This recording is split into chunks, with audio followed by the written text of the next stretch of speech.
Right guys, as it's a frozen week this week and I'm not doing much cooking, thought I'd do a chicken tikka madras from home.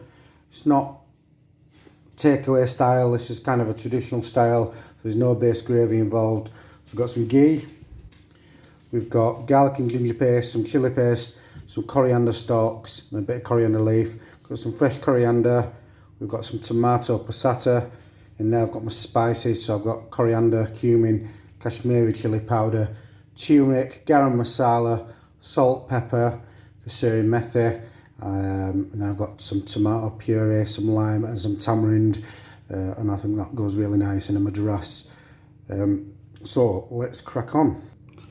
Forgot obviously key ingredient, onions. I've got between 150 and 200 grams of onions there. This should make 2 decent sized portions. Right, I melted some ghee there in a pan. So this isn't takeaway style, it's not what you get in your takeaway. So you don't need an aluminium pan and an aluminium spoon and all that. But for this video, it shows off better in an aluminium pan. Preferably, I prefer to cook it in a non-stick pan. Just have more control over the colour of the onions. But anyway, here we go. So we've got melted ghee into that. Onions.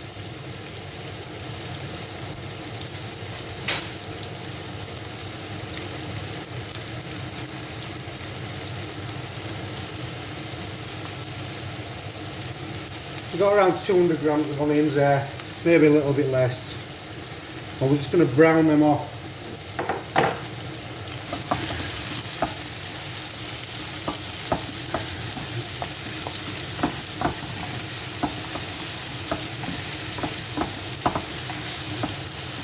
Just get them coated.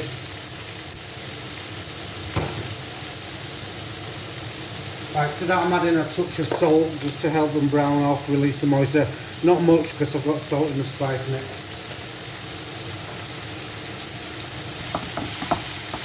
So I'm going to brown them off in this pan, this amount. It's probably going to be 10 minutes or so. So I will come back then when they're starting to change colour.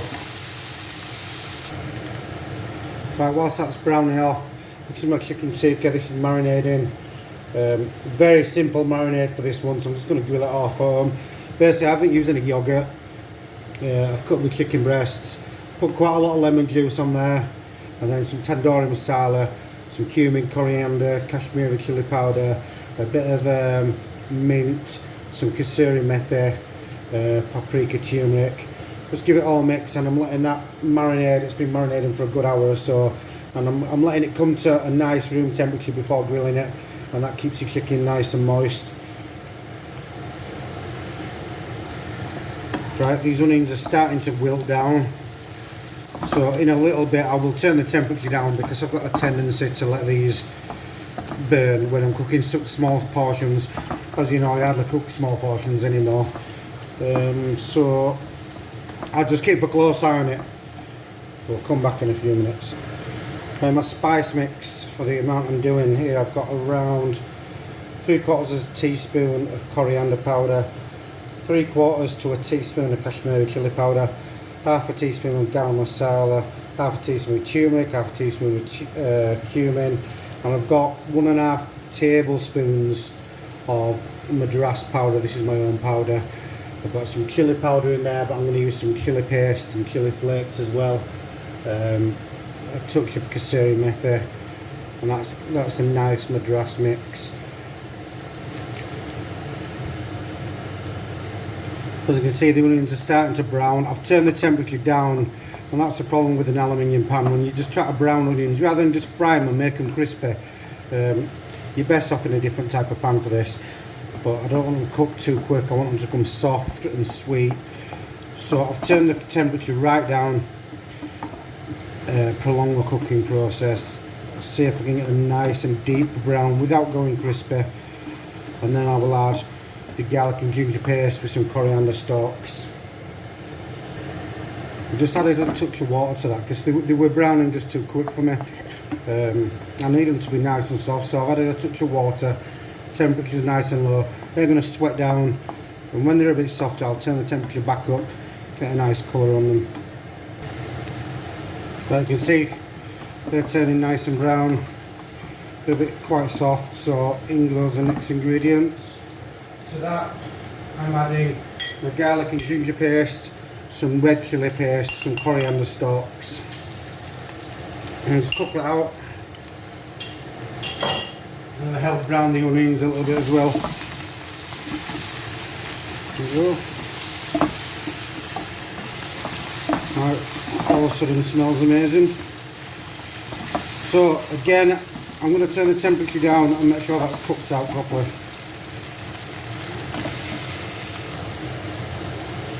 Right, garlic and ginger paste is cooked out. So to that I'm adding a little bit of tomato puree. Also this is Madras, so it's tomato based. I'm just going to cook that out. Then I'll add the spices and then I'll add some passata. So the ratio I go for on dishes like this is same quantity of onions as I do tomato. So 150 to 200 grams of onions, and I'll use the same again with tomato. I'm just going to cook that tomato puree out first. So at this stage I'm going to add a touch of fresh coriander. I know some people don't like coriander, but if you add it in early in cooking instead of garnish, your curry takes on a really nice flavour, and you wouldn't even know coriander's in there. Just trust me on that one. I'll just cook that again for a few seconds before I add the spice.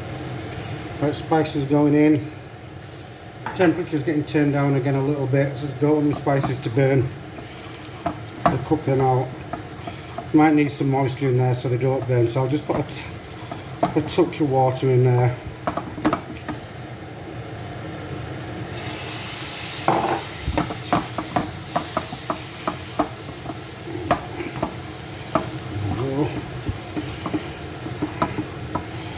Right, so now you add the passata.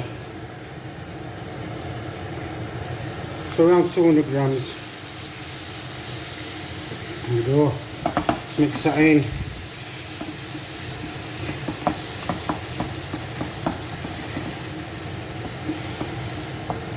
And bring that to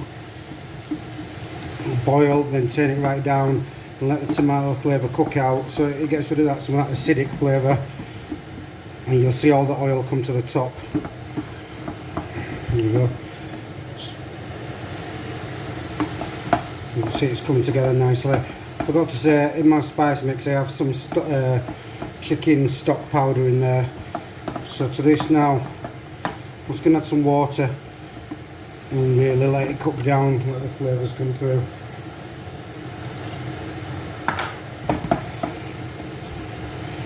There we go.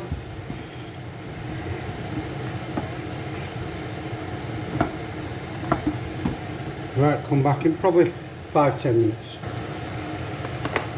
I'm going to add a touch of tamarind sauce.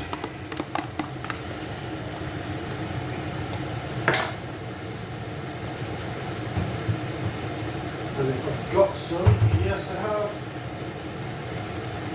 a splash of Worcestershire sauce, not too much.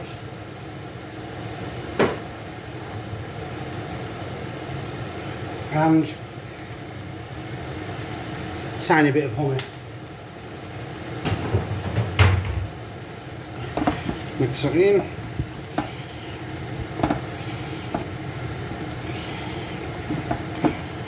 I'm going to add a bit more water and cook that down again until you can start seeing the oil come to the surface. Right, as you can see, I've added some more water. Just let it cook down while chicken tikka's cooking. We've got a nice Madras sauce there. If you wanted it more smooth, you could blend it at this stage. Or instead of putting sliced onion, put really fine diced onion, grated onion, or blend your onion up first. But I like that bit of texture in this dish anyway. So I'm just got it low. I'm just going to let it boil whilst the chicken tikka's cooking. We'll add the chicken tikka, incorporate it, throw in some fresh lime, some coriander, and then we'll be done. Right, chicken tikka's done. So I've whacked it to full temperature, added a bit more water. Into that I'm adding my grilled tikka and all the juices that came off. Give that a stir. I'm adding the juice of 1 full lime.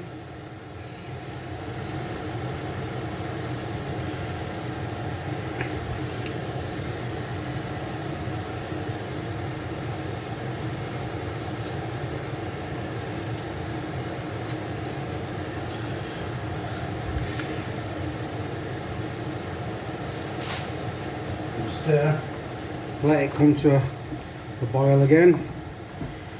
As you can see, that looks unbelievable.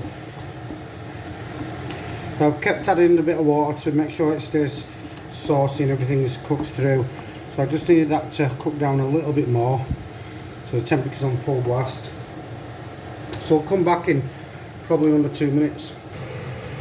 There we have it, chicken tikka madras, ready to eat. Obviously it's a tomato based curry, so it has spats everywhere. It wasn't quite spicy enough, so I just had some sriracha chili sauce on there. That's ready to go.